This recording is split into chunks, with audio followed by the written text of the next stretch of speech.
Okay, so the T accounts do look a little bit strange here on Connect, right? Because we know the T, here's the top bar of the T, and then here is the vertical line of the T, okay? And then we've got two boxes on the debit side, two boxes on the credit side, okay? So this first box is where you're going to choose really the label.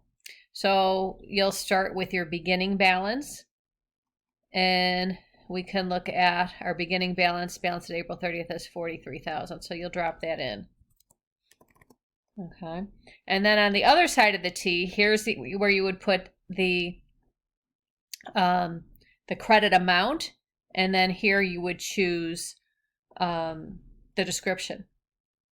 So we know the things that make raw materials go down: direct materials and indirect materials.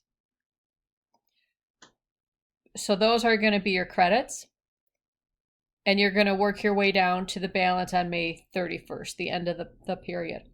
And so it's nice that Connect is going to compute that for you. So you drop in the beginning. We know we need to get to 52,000. That's our ending balance. Okay. They told you the purchases are 210,000. So that would go on the debit side of the T.